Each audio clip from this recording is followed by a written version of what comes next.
11:45, we're all back in the room, and I'm going to introduce a really exciting and great panel. We've got Joe as chair, and we've got Ian, Kevin and Hina, and I know it's going to be superb. Hi all of you, thanks for being here, thanks for sharing with us. And Joe, I'm going to just hand over to you. Okay, hopefully you can all hear me. I think I see a slightly different screen to you guys, so I'm just going to dive in, make a start. How fantastic. I don't know if anybody else is going through the same sort of emotional roller coaster as me, but anyway, so welcome to the next panel session. Yeah, my name is Jo Fletcher-Saxon. I work in college based higher education, which having listened to some of the things this morning, I've been thinking that you know, a lot of the conversation has been about higher education, working class students on campus.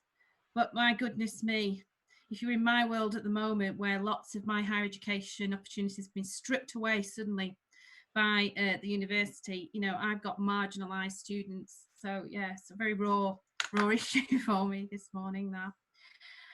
Okay, so I'm here to introduce three colleagues today.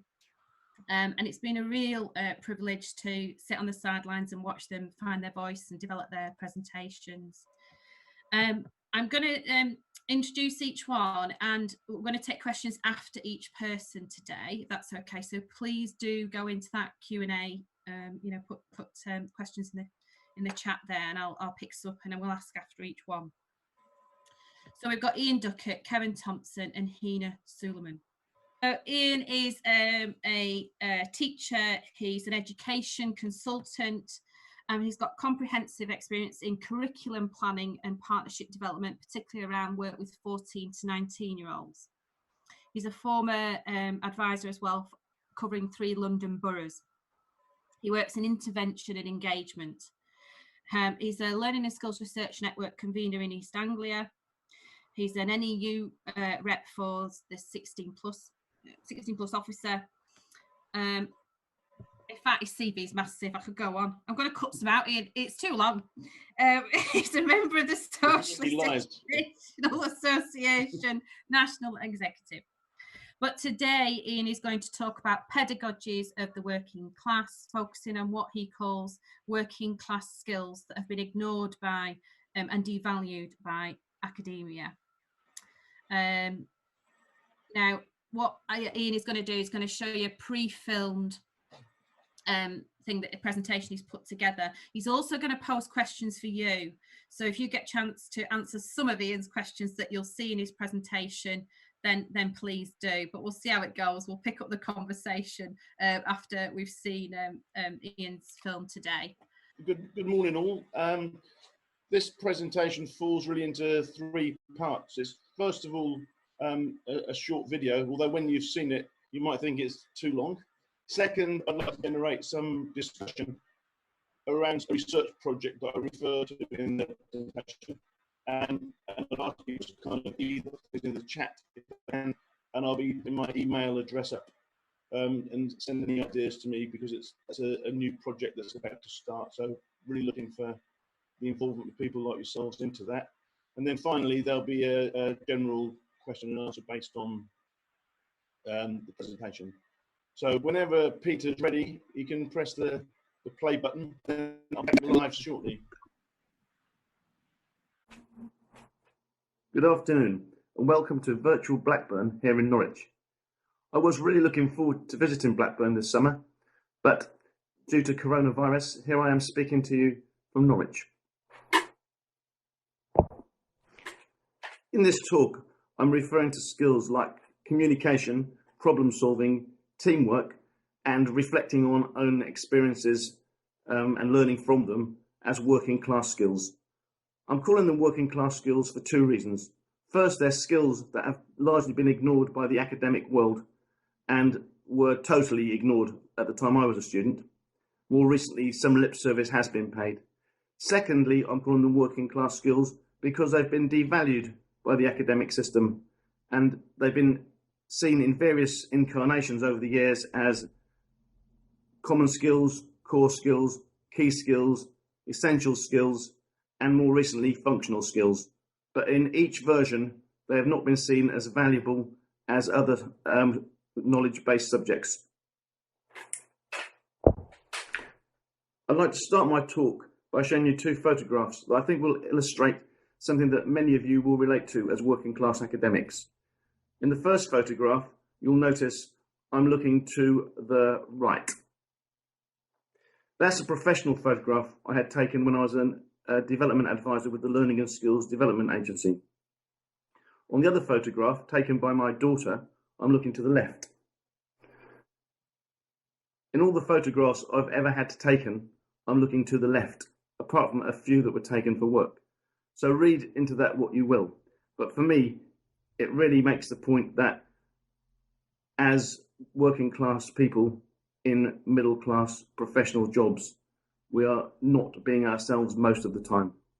And that's really the basis of my argument in this talk today. Working class skills, a skills-based curriculum for change. The development of skills, knowledge and general education and enrichment fortified by entitlement as its strong backbone is a long-standing ambition of radical educators. Curriculum development has a crucial role to play if education is to be transformed. Alongside a customised, learner-centred model with a commitment to the Every Child Matters agenda that is genuinely personalised. That is what many of us have been fighting for our working lives. It forms the heart of all learning and teaching. As Che Guevara famously said, the walls of the educational system must come down in order to enable educators to help transform the world for all to become a different kind of human being and strive together to make this transformation.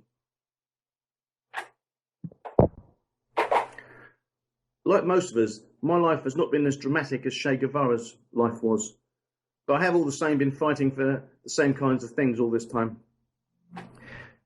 In this attempt to what is essentially a pedagogical history and a historical pedagogy of the significance of skills-based education over the past 40 years, when I use the term skills, I am referring to the various incarnations of government-sponsored generic skills initiatives, from common skills to core skills to the dabbling in essential skills and most recently functional skills.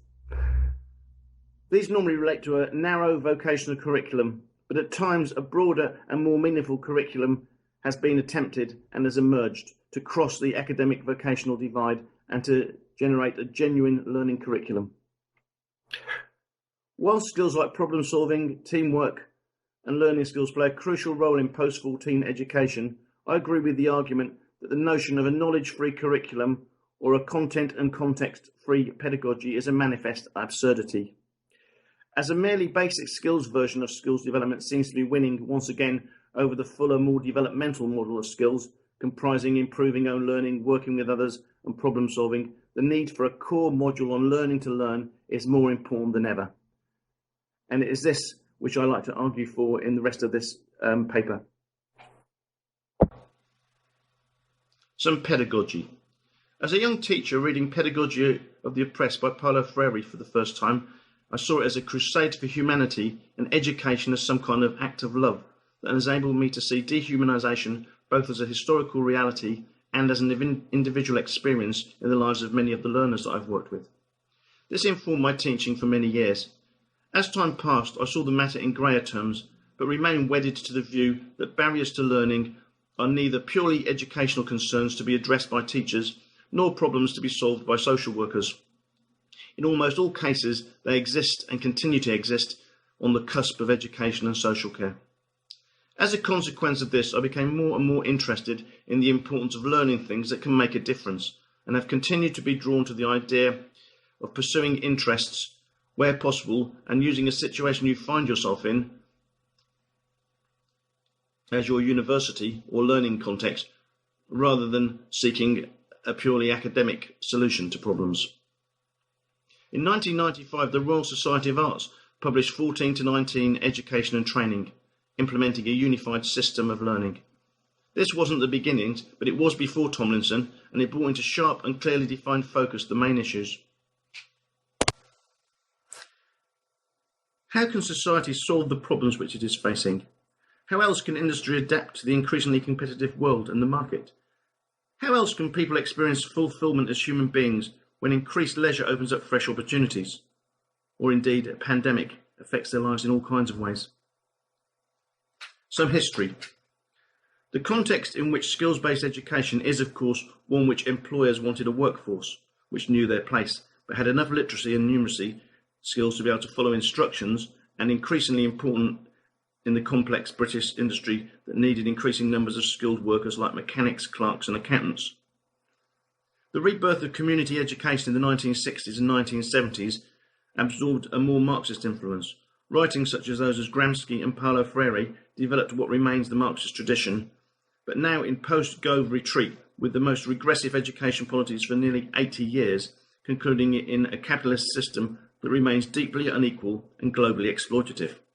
Marxism still offers a valuable framework of analysis which adult educators may be able to engage in, and a dialogue with emergent social movement, learning to learn and developing the skills to survive, cope, and perhaps even prosper. Working class skills. Clearly, skills, be they termed common, core, key, functional, or anything else, need to relate to either generic learning skills or the specific learning skills relating to the subject. With learners from less traditional backgrounds, these are essentially the learning skills. Similarly, those genuine assessments for learning that have not just been state-sponsored assessment objectives aimed at perpetuating a system that required the many to fail so that the few can succeed in a system that fostered a genuine progressive curriculum.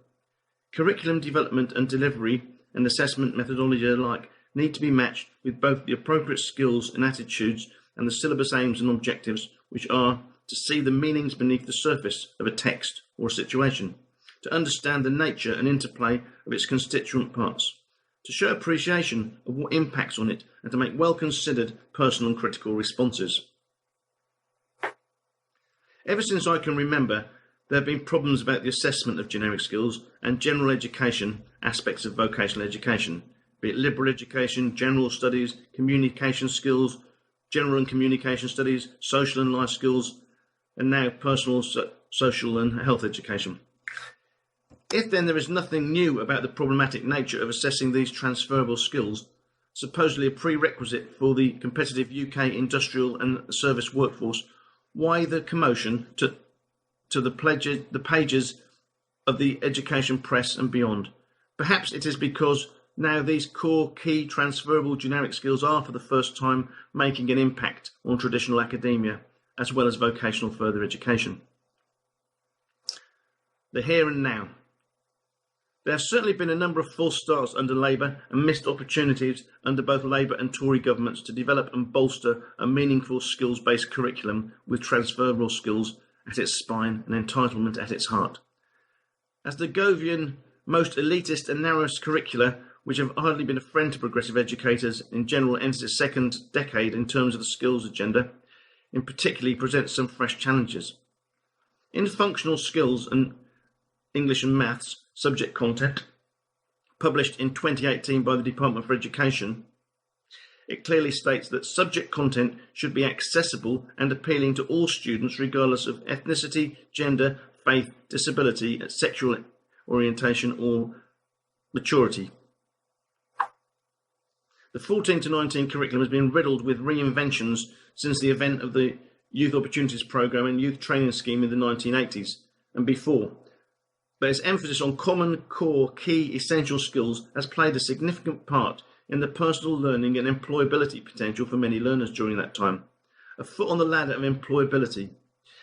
Those learners that are either educated from school age 14 plus or looked after children, those at risk or those in safeguarding and child protection measures or with profound learning difficulties and disabilities, or who have education healthcare plan, and this includes all needs for those who need additional support and funding, have been forced into this kind of curriculum.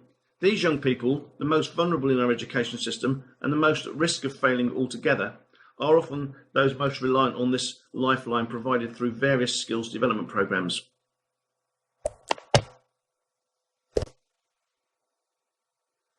A model for present and future. As I said, curriculum development has, for me, always been about the development of skills, knowledge, and general education that enriches. Learning to learn takes centre stage here. It is concerned with engaging in the real world and the world of work also, but perhaps less importantly. Arts and humanities are about being and becoming human. Work exists only in the context of human life. In short, skills for employment are skills for life. Culture as a defining aspect of what it means to be human. The transferable skills of communication, teamwork, problem solving and learning skills are fundamental to entitlement, enrichment, empowerment. Vitality and joy are as significant for learning about ourselves as empowering us as they are to the world of work. Next steps. 10 years ago, I was involved in a project with the Learning and Skills Development Agency and the Institute of Education, University of London, looking at tackling the so-called NEET problem of those not in employment, education or training. I would like to return to this theme now and ask you to join me in helping me to move to the next step of a kind of radical development of skills that will enable working class children and those from all kinds of deprived backgrounds to develop those kind of skills that have meant so much to so many of us and have enabled us to get to the situation where we are invited to speak at a conference entitled Working Class Academics. We've started a project with the Learning and Skills Research Network in East Anglia and supported by the National Education Union, among others, to revive some of these ideas and to develop them further. So please join me in this campaign, and the first stage of that is a discussion which follows this presentation. Please all look to the left. Thank you. Before I open up to any general questions that anybody has, I would just like to focus on one of the slides that came up during the talk, which had a blue background and which posed 4 questions that I'd be interested in other people's thoughts on, because that's going to be the focus of the Learning and Skills Research Network East Anglia's forthcoming project. So I'm just going to put those on a screen again, if I may. What I would invite people just to have to reflect on those 4 questions, if they will. Quite long comment type questions, and I'll just read them out. So Owen Clayton says, Ian, is there a danger that transferable skills really means transferable labour force, i.e. precarious workers need to simply accept that they will constantly be moving around in the job market for their whole careers? Right, thank you. Can you hear me? Yeah, I can. Yeah. Yes, I think, Owen, there is a real danger in transferable skills becoming just that. And indeed, the narrow definition of functional skills that exists at the moment, and which has pretty much existed in its various guises since the late 1970s and early 1980s, in its various incarnations, has always led up to that.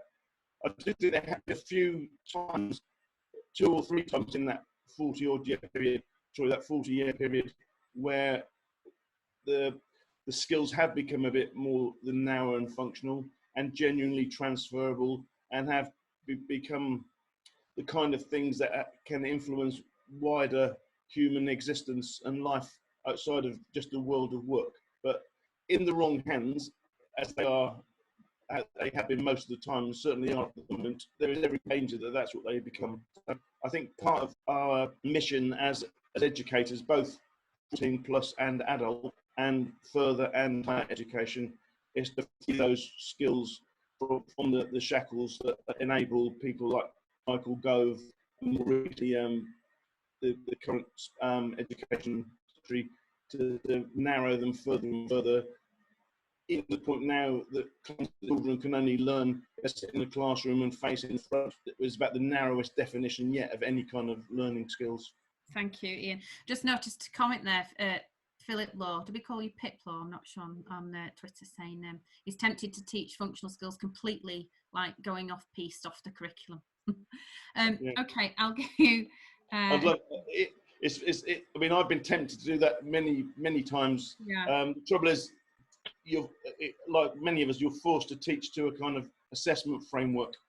So what I've always tried to do is to kind of cover the narrow functional aspects as quickly as possible, and then try and use those transferable skills to kind of branch out into more interesting areas. And I think a lot of the time you can work on a particular project that is about enhancing the skills and pursuing the interests of the learner as well. But you do have to be mindful of the assessment criteria at all times too. I'll read out. It's from Suze Bentley. It's quite long, but I'll give it a read. I see a wider way of thinking and teaching as a plus for working class academics. Only realise this happens as I see it missing from my middle class colleagues. Are we, as working class academics, brackets, and yes, I'm now calling myself that as a result of the conference, naturally more inclusive in our teaching as we've come up the hard way? That's a great question, actually. I hope to save that and definitely try and build it into the project we're about to embark upon. But I mean, as a quick answer to that, I think absolutely yes. I think those of us that have come up through a world where we've not had a traditional route into the system, where we have had imposter syndrome, which has come up quite a lot in this conference so far, a big part of our feeling. Certainly I have. I mean, I can remember I graduated with a good honours degree in as early as 1982, and up until the age of about 50, I regularly had a dream, a recurring dream, that my degree was not real, and that I was going to be called before some kind of board to explain myself and how I'd managed to con everybody into giving it to me. Funnily enough, I stopped having that dream about 8 years ago, suddenly. So I'm not sure what happened in the meantime, but I feel that we can support other learners from backgrounds in a way that middle class colleagues cannot, and that is a strength. And I think have been times, certainly in further education, and in parts of higher education that are delivered through further education colleges and the post 1992 universities, where that is also the case. So yes, I really echo that sentiment. What there is one more question, but if possibly haven't got time to come to Judy's question, so we'll do that. Perhaps you can reply to her in the chat or something like that. Okay. Okay. So thank you very much. Now I'm going to. Thank you. Kevin. Hello. Oh, hiya, hello. You're on screen. Right. Okay. So I'll do a little intro and warn people about what's coming up a little as well. So next up we have educator and artist Kevan Thompson. So former head teacher, now artist. Kevin is going to share. He's going to share an animation today that he's entitled "To Change I Had to Leave," and it's kind of documenting a really very personal story of his experience inside and outside of academia, really childhood and how he's come to today. I'll warn you, just in case Kevin forgets to warn you, that the animation is silent. So it's not the sound going wrong, it is a silent animation. But then obviously at the end, Kevin will be there to, have a conversation or take questions, etc. So I think, Kevin, you can screen share your film now. Right, well, I'll do a short introduction before. Yeah. First of all, well, thanks, Joe, for the introduction. Can I just say as well, thank you to the organisers for putting together such a great conference and giving me the opportunity to share my story in this safe space. It's a great privilege. Also, watching all the other speakers throughout day 1 and day 2, I think I've got a very bad case of imposter syndrome. But anyway, I'm going to share with you my story because this is my story. It's sometimes painful. I don't believe it's unique, but it's my story. And it's perhaps a reflection of the cultural attitudes of growing up in the 70s. But it's my story. And to change, I had to leave, to break the cycle of abuse, attitudes and perceptions. But it's my story, and it's never been told before. Much of it I hid from family and friends. And it was only recently, when working towards my MA in Fine Art on a piece of work about my brother who died suddenly at the age of 25, that the dark memories resurfaced. Now, my family is safe and my children have grown into very strong individuals. I can now share it with others so that they can sometimes see that the only way to change is to leave. My heritage is one where education has always been valued. but having aspirations beyond the traditional routes of employment was always regarded as little more than a pipe dream and only for the well-off folk. My grandfather would say, books can't tell you all you need to ken, you know. Well, I would be the first person in the history of my family, in perhaps over 300 years, to follow an academic route. I would face prejudice, marginalisation, barriers at key moments, leading me to the realisation that to change I had to leave. I'm going to share with you shortly a silent movie, some 8 minutes long, using drawings and images to highlight some of the barriers and the prejudice I faced. The silence adds to the sometimes violent and bleakness of those experiences encountered. And just to warn you that some of the images and phrases may be upsetting to other people, but this is my story. If you just bear with me while I share the screen now.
Yeah, thank you for watching. Okay. Gosh, you know, I've watched it a few times now, but it's still so powerful. Well, look, not so many questions, but I just want to read out to you some of the words that are that have been coming. I can see them all flooding through now, going through the chat. Okay, so incredible, blown away, powerful, amazing, beautiful. Lisa Mackenzie said beautiful, healing and familiar. Somebody interestingly said shows the links between class and gender. And another comment was about it being cathartic, and that's actually something we did talk about, didn't we? I asked about that. So I mean, I've got a bit of a question that's just formed for me, Kevin, if you don't mind me asking. What impact do you think? Oh no, how can I form that? What impact? Yeah, that was it. It's about the stories, right? So you'd said about, you know, your story hadn't been shared, not even with some very close people. So what impact does it have if our own stories are not shared, if they're hidden on our trajectory through academia? You know, your whole history through academia, if your stories aren't shared, you know, your experiences aren't seen, what impact do you think that has? What impact? Oh. Well, I said at the very beginning, I think I've got a bad case of imposter syndrome. I was always frightened about being discovered.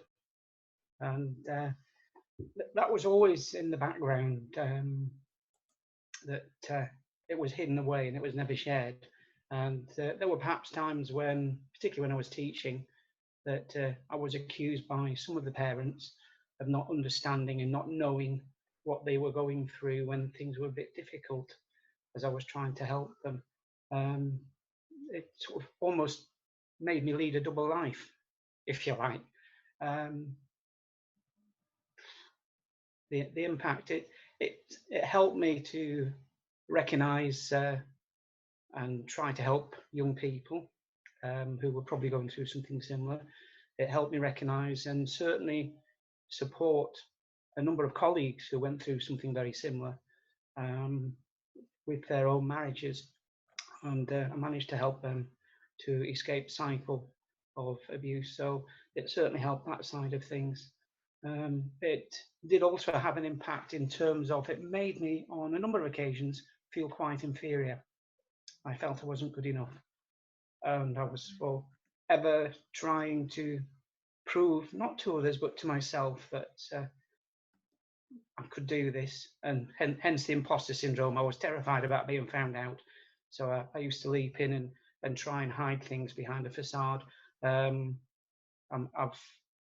in the past as well been very involved in drama and theatre, and that's been a very good way of being able to hide it. So yeah, I don't know well I've answered that, but no, that's absolutely perfect. Thank you. You end on a really moving slide, which obviously shows your three daughters, and I know one of your daughters has come home to be with you and see this today. Is that are your daughters are the thing you're most proud of, or have you got other things that you want to talk about? Pride. I mean, sorry, yeah. I mean, it would be very easy for me to say the thing I'm most proud of is my own success. Yeah, I'm pleased with what I've done. I'm pleased, I'm proud that I've been able to achieve the level of academic attainment that I have. But I think my proudest thing has been breaking the cycle. And for our children, for our daughters, supporting them in no matter what they do, that no matter what they've chosen, that we will support them.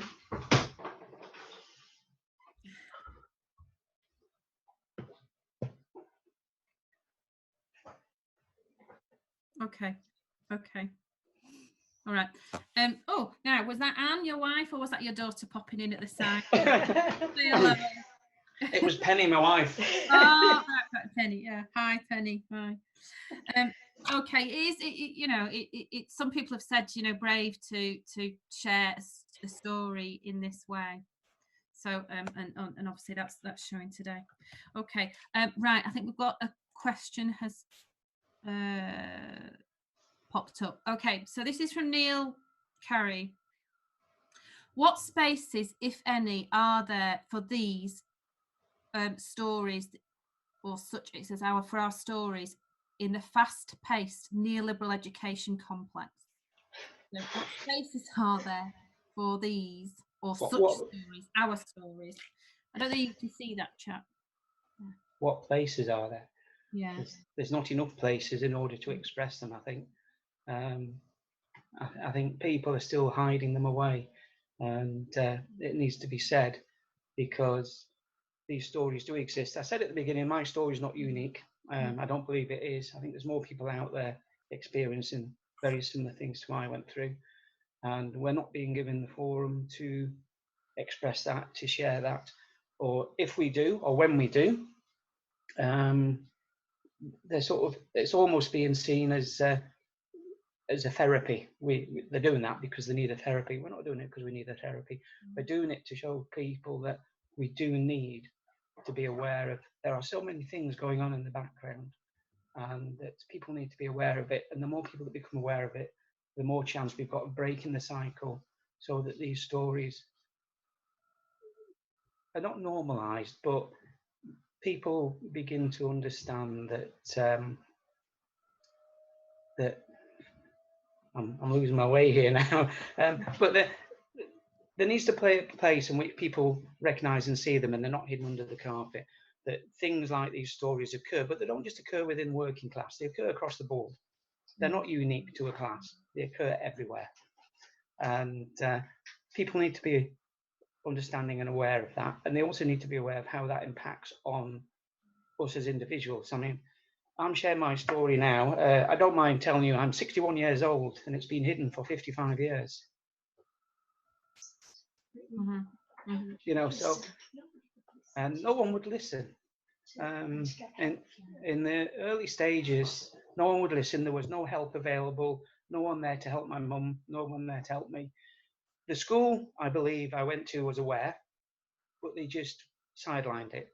There was no sort of forum for that to be discussed. There was nothing like child safeguarding, child protection in place. It was a case of, it happened, okay, we know about it, and that's it. Where I think it's now got to be out there, and people really have got to understand that it lives with people for life, and it can have a devastating effect on them, and it can make them into not false people but two people. As I said, I went through hiding mine and being terrified I would ever be found out. I'm not frightened of it anymore, but it's taken that time. Yeah. Okay. I'm just going to read out a comment I've just spotted. It's in the chat, so it's a comment, not a question really, from Graham saying, respect, powerful reminder that education is more than academic endeavour. It is involved in social, social and emotional learning and experiences. So I just wanted to read that out to you. I can't see there's any more that we should do. Lou's saying, no one would listen. Yeah, we can listen to each other. That's solidarity work of the highest kind. Kevin, we are listening. Look, I mean, you'll take the time after this to look through the chat, and there's lots of response, and it's more about that. I think what you've got is lots of response rather than necessarily questions. But if you can, take a look, and I think you'll probably find that quite overwhelming. Yeah. Okay. Is there anything else you want to say at the end here before we move on to? I think well, just a few things. I mean, going back to the idea, what am I most proud of? I didn't say it very well, and I wanted to say it clearly. Okay. Perhaps most proud of our three girls, knowing that they have been able to make their choices, and we've supported them no matter what they've chosen to do. And that has probably been the proudest thing that we've done.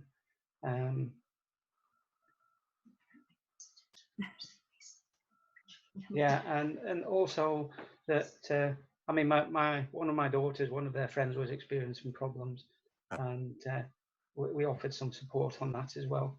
So it's just saying that side really, that we're proud that we've been able to break the cycle, and that our daughters are very strong, very much their own individuals, and that part of it is I'm not ashamed of where I've come from. I'm very proud of where I've come from. I'm very proud of my my heritage, my roots. I do a lot of family history research, and when I said that I was the first person in over 300 years to go or have the opportunity to follow an academic route, that's how far I've managed to get back and trace my family. The sort of basically sort of a history of farmers and fishermen and eventually mine workers. I don't dislike mine workers. I've got greatest admiration for them. I think they're very brave people to do what they do. I would never, ever be able to do what they have done and go down a hole into the ground. That is just something which is beyond my comprehension. So yeah, and just finally, just to once again thank my family, thank my big sister-in-law for reading the abstract I submitted and making some comment on it, which gave me the encouragement to continue to go ahead. So thank you. I'd like to thank you on behalf of the whole conference, really, for sharing that. I mean, beautiful animation work, really powerful story, and for being brave, bearing your soul really today. On a lighter note, most impressed you have a daughter who's a weightlifter. Yeah. Most impressed. Okay, well look, I'll take you off spotlight now. Okay, thank you. You can go and look at the comments. Okay. Right, thank you. Yeah. Yeah.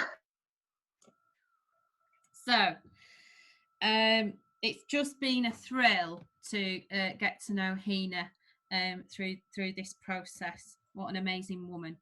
So Hina has recently graduated with an MA in Education Leadership and Management at Liverpool Hope University, and her next step will be a PhD at Liverpool John Moores. As a student, Hina is engaged with the complexity of education, critical theory, and its impact on working class backgrounds. Hina has always had an interest in projects that challenge the politics of shame in relation to single motherhood, and is interested in engaging diverse communities to foster a broad dialogue on the boundaries of culture, sexism and hope, informed by trajectories of success. Goodness me. Okay, so I'm going to hand over to Hina now to share her talk. So, okay, hello everyone. I'm Hina. So you've got my official introduction, but then I'm going to have my own kind of introduction, and I want to see how people react to that. So you were told that I'm a student, I've just completed my MA, going to pursue my PhD. But then when I also tell people, okay, I kind of like not tell people that I'm also a single mom of 3 children, and I'm a Muslim, and I'm a woman of color. So suddenly I feel like people change the way they look at me. And, obviously I'm being then grouped or, into different category or whatever. So people certainly change the way they see me. They no longer see me as a learner. I'm not given that learner identity. I'm all of a sudden looked at differently. So there are times when I'm told to hide that part of my life, and I don't understand why. So today I'm going to start by I was going to apologize for my accent, for maybe I'll end up mispronouncing a couple of words, but I'm not going to apologize today because I feel I will be more accepted today. So I'm okay. So I'm going to start my presentation by saying that people like me don't openly speak about the experiences of what they go through. So when I was first told by Peter to write about my journey and sit and talk about my journey, I found that really difficult. I didn't tell him that I looked excited and I said, yes, I'm really excited to be a part of this, and I feel really privileged to share this platform with all you intellectuals, and I feel intimidated at the same time, and I'm terrified. But I didn't, openly say that I'm scared to sit and reflect on my own journey, because in some way I'm kind of ashamed, or you could say scared, because I feel like I was, because of what I went through in my own personal journey, that has kind of had a huge impact on me as a person.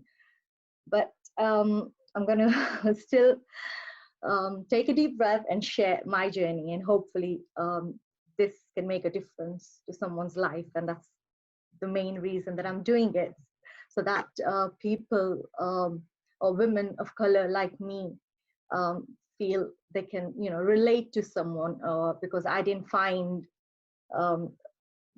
women who were more visible,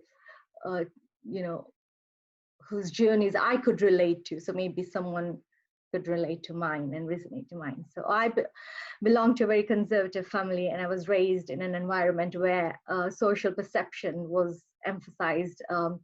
So the focus was always on achievements that were deemed acceptable by society and culture. So naturally, I was conditioned to never say no to my elders and be that obedient child, always.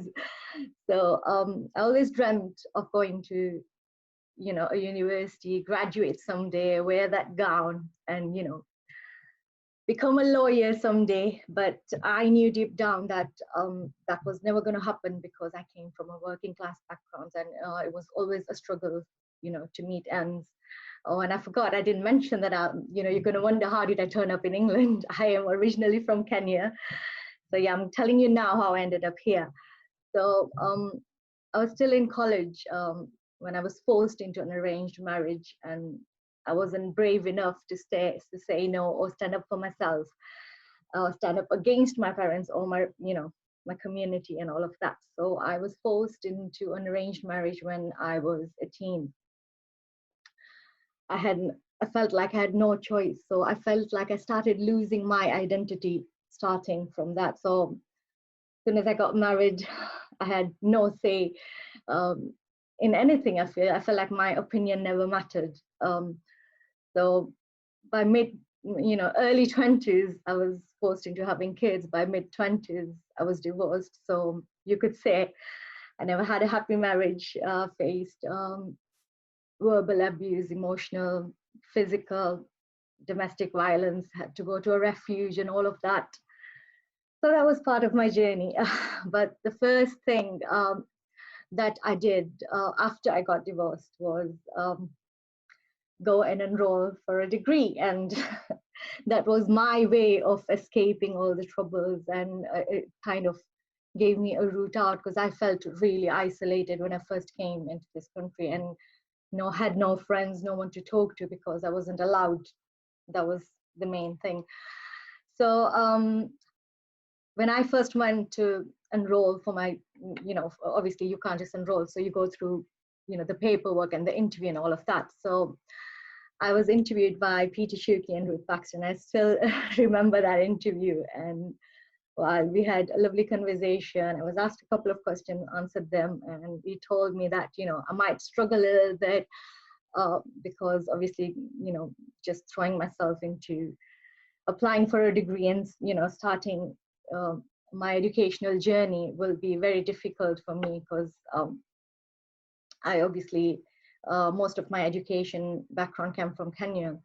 And I still remember that I told him, if I can manage to take care of 3 children on my own in this country where I don't know anyone, or, I knew people, but I still felt very isolated because I was excluded from my community because I was divorced. Then I can, handle anything else, and I can multitask, and I'll learn everything. So please just give me a chance. And I did. And he asked me to do an essay, and if I, somehow did that essay well, he would then think about it.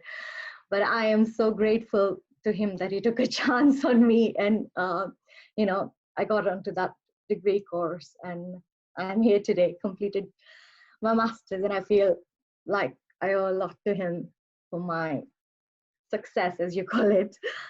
So yeah, so when I first, so access to higher education gave me, not only a voice to challenge my experiences, but also it kind of saved me from myself, because it's very, because I was fighting isolation, I was fighting anxiety, I was constantly getting criticized because I chose to straight away go and get back into education rather than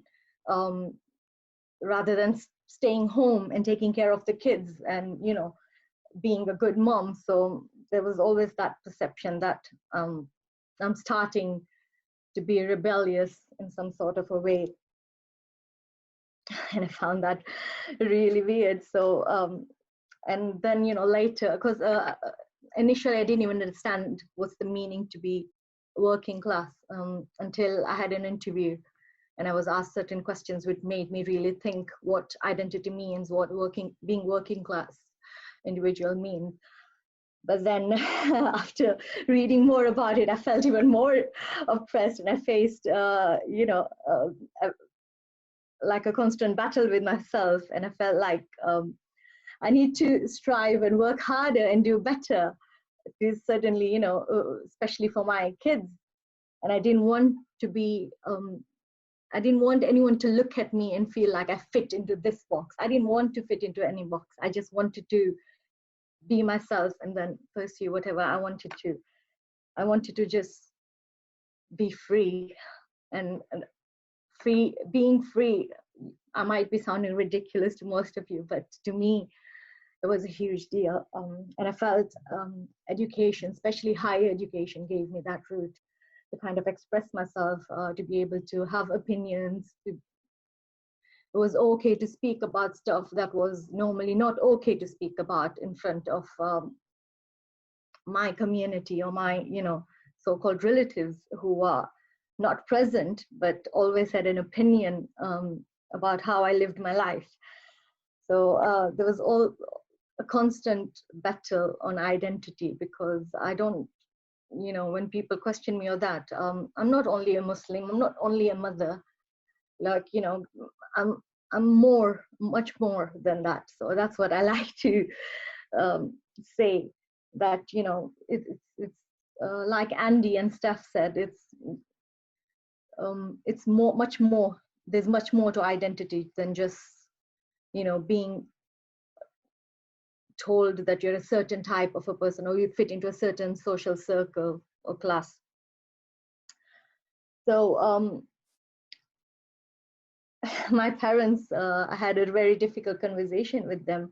So it took a divorce to, have those kind of conversations and break the generational curse and cycle, as you might say, and, move on in life. My parents were happy that I was doing well and I was not a burden, because normally because I was, I'm constantly reminded by especially people over here that, oh, I'm lucky or I'm strong. These are the only two sarcastic compliments I ever get from people from my community, only because they feel like, it's a privilege. To me, it should be a privilege to be here, because if I was in Kenya and I was divorced over there, my life would have been different somehow. So I'm lucky that I can take advantage of the opportunities here. And I'm thinking education should be a basic right. It shouldn't be, just for the rich. Some things that people say are, they put you into a very conflicting position where you're constantly fighting with yourself. You feel your self-esteem, like it hurts a lot when you hear such things, and obviously you feel like you don't fit in anywhere. So, like, where do you fit in? Where do people like me fit in? Where do women like me fit in? Because we don't fit in our community. So I feel like the outsiders are more accepting than my community, and that's the tough truth. That's why I feel like I could never be dishonest with someone from, you know, if I was speaking to my own relative or cousin or anyone from my background, a community. But I feel like I can be more honest with you people, because I will not be looked at, you know, very differently. So once I started attending, you know, university, sorry, I'm really nervous. I felt like I didn't know anything. I didn't own a laptop then, so I had to learn everything from scratch. I had, you know, got a laptop. I didn't know how to submit an assignment online. So my peers and, you know, the lecturers were my support system. They sort of became my family. As I think Steph mentioned earlier, unis should be more welcoming. I really felt that at Blackburn College. You know, I felt like the uni really was welcoming. The lecturers were really good. They really, you know, treated you well, and they had that thing where they were keen to listen to you. You know, they didn't just treat you like, you don't have that teacher-student relationship. You have more to that. You have people who care how you really are doing. You know, when you ask someone how you're doing, you don't want to know the real answer. You're just asking out of formality or courtesy or stuff. But I felt like my peers and my friends at uni, the lecturers, really wanted to know how I was coping with everything. And I'm happy that, you know, from an average student, I now can write good essays. I now can speak at conferences, and now can present, you know, at places. And I feel like as a brown woman, I am constantly criticized for being ambitious, for having opinions, for dressing a certain way, and when I'm unwilling to succumb to cultural norms, it paints a picture of being either too stubborn or, you know, too westernized. Why I feel like I should really talk about this is because I have daughters, and I promised myself to never make them feel inferior because of their gender or their class, and make allowances for patriarchal system or, you know, the misogyny. And it's also important to destroy the fairy tale perception of marriage being the core indicator of success, which is so heavily embedded into not only our society from an early age, but also, you know, TV and the storybooks that we read to our children. The barriers of being successful are not only just money and education for working class women of color especially. I feel that also family and community play a key role in ostracizing them from having and reaching a certain goal.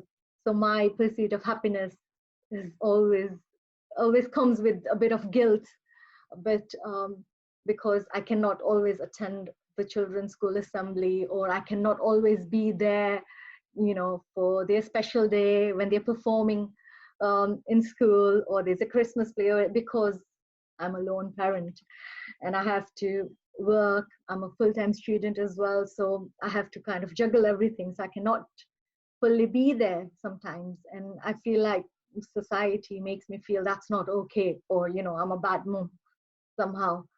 But I feel like I'm doing it for them, and I try to work extra hard so that they can have a better future. Okay, take your time. So, sorry. It's totally fine.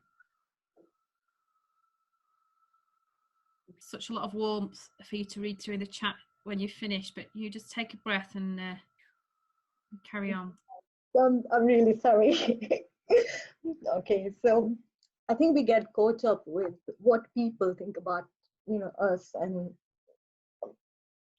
are they accepting of us, is, you know, what the system deems as appropriate or normal or healthy or acceptable.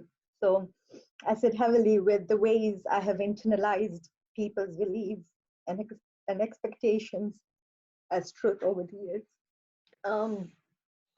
Sorry, I didn't even think that I was going to be this emotional, but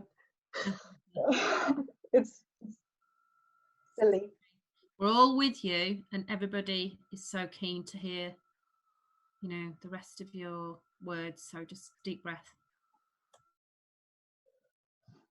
So I think it's really important to, you know, explore your identity, but I at the same time feel people will always hide behind their identity, like myself, and I feel really strongly about breaking the stereotypes, and you know, and I always say that it's not the religion that's bad, it's the culture, it's the people whose mindsets need to be changed.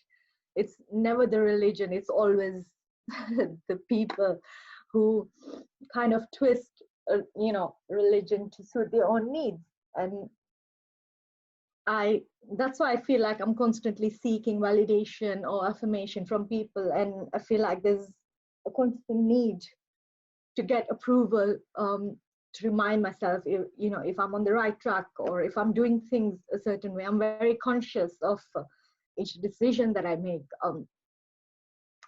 But at the same time, I think, you know, I still feel like I still get worried when I think about what kind of a role I'll end up with future-wise, because now I'm thinking of pursuing a PhD, which has been a dream, and I never thought, you know, that could ever happen. But because of people like Peter, Lou, Kay, whether it's Alex or Craig, and you know, these are the thinkers whom I resonate more with, because they talk about real things, about, you know, they have real conversations, real dialogues. You can see that when you read their stuff, and I feel like they kind of create the, as you may call, pedagogies of resistance through their work. And that's why I feel like it's, you can be in the system, but you can still, you know, resist it by being involved in different, not only different ways of teaching your own modules in higher education, but also being more active and, you know, being an educator rather than being a professional, I would say, not monetizing everything. And it's people like them give me hope. And I feel like when I see someone like Lou, someone like Joe, okay, because they're women, and I see them doing really well in their field, I feel like, you know, they gave me a bit of hope that maybe one day I could also, you know, make it, also be successful, or, you know, kind of also, but what pushes me back is I don't have my family here. I don't have a support, you know. So there's always troubles with childcare. I always miss out on opportunities to attend conferences, or, you know, job opportunities, training opportunities, because of things like childcare. It's so expensive. So majority of, you know, obviously my money goes towards that. And I feel like, you know, what's the future for women like me in academia? And I'm going to end with that. Fabulous. Thank you, Hina. Do you want to stop sharing your screen then? And then we can see you in all your brilliance then. Okay, thank you. Thank you for pushing on there, you know, through that emotion.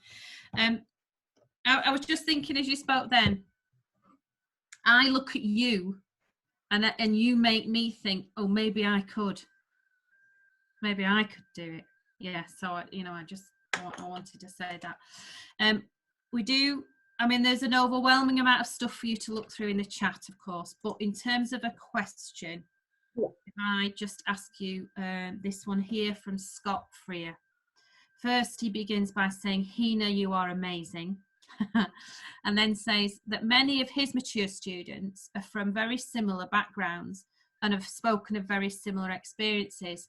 So he asks, what can higher education do to build that sense of belonging and welcoming? I think dialogue helps a lot. So sometimes when your students ask for an extension, don't, you know, they don't just ask for an extension for the sake of it, but sometimes when people like me ask for it, they really need it. Because I remember asking for an extension while I was doing my dissertation, because I was in the middle of moving houses because they had increased my rent. So, you know, just empathy and being kind, and sometimes having student support, I think that really helped me. Because in Blackman College, they had a team, staff who would proofread their work, because sometimes our writing style is different from yours. The way we speak, the way we write, the way we think, it takes a lot to change. It's taken a lot for me to change because I've started reading a lot more. I've read a lot of other people, so I'm slowly, I still don't call myself an academic. I call myself as a learner, learning to learn that, you know, the term that Ian used, and I really relate to that. And Andy used, I've got a learner identity. So I feel like even if I become a doctorate, I'll still call myself a learner, because there's some things, you know, which I'm not as good as probably you or other people. So yeah, so I think just having student support and a group of people that, you know, just help them. Okay. Right, so we've got a question from Karen here, and she says, well, similar to Scott really, how do we in academic positions, so she mean her, make sure we connect with students who are facing significant challenges as they transition to university? Okay. Sometimes it helps to just make them feel that it's normal, it's okay. You know, you're not, and it's going to end someday. You're not going to just be in that cycle. So sometimes just normalizing things for us is a step. Having honest conversations, and then maybe one-to-one tutorial kind of thing really helps. It's the small things. They don't have to do anything drastic. It's just the small things, you know, or just making sure they've got friends whom they can talk to. A phone call can, you know, save someone from getting insane sometimes, because your thoughts take over, and I've been there.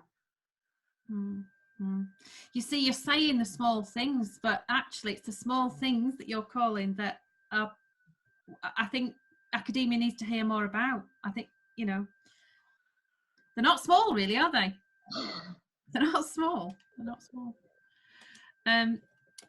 Okay, so there is a kind of another comment there. Hina, I feel your tears demonstrate the brown working class journey in academia, both from our constituent communities and others we encounter. Know that you are paving the way for your own children and others. What advice would you give your daughters in aspiring to make difficult choices and have dreams despite others' expectations? So it's advice for your daughter. That sounds really bad, but I'm going to say it anyway. Do not take advice from your relatives. That's number one. Oh, not you then. Except you. Except you. Yeah, because I feel like when I told my uncles, or, you know, people, especially people who are living here and who are middle class, you know, so they're doing much more better. The kids are doing much more better. That I was going to do a master's. I was frowned upon. I was, you know, criticized. Oh, just get a job and take care of the kids. You should focus on the kids. Why do you need 2 degrees for? Now I'm doing a PhD. Because I listened to Peter and Craig and not them. Yeah. So have listen to the right, you know, there's no right people or wrong people, but then networking, collaborating with the sort of people who inspire you and motivate you. These are the people whom you should listen to, not, you know, people who pull you down. Yeah. And sometimes end of the day, you have to make that, because I strongly feel like it's my responsibility to make me happy. It's not anyone else, it's not other people's responsibility. So that's the main thing. You do what makes you happy. Okay, thank you very much. Okay, do what makes you happy. So I think we'll draw things to a close. We're a little bit early, but you can take the time to go into the chat, which I think will make you happy, actually. I think you need a bit of time to absorb that. I hand back to Peter, I think. Is that who I'm handing back to? If you don't mind me saying, fuck me. I've been sitting here, and I'm not the only one I know, but I've been sitting here. I'm stood. I've been in tears. I've been laughing. It's been destructive. It's been, honestly, this isn't a conference. this is like something from somewhere on another beautiful, brilliant place. But blimey, crikey, thanks isn't enough. It isn't enough. I think, Joe, you did such a great job in chairing that, and then you three guys, I honestly, that's taken to places I didn't know I had to go to. Right, I'm just gonna say, you know, let's have an early break. Let's recover. Let's recuperate. That has been a journey and a half. That was outstanding. It really, truly was.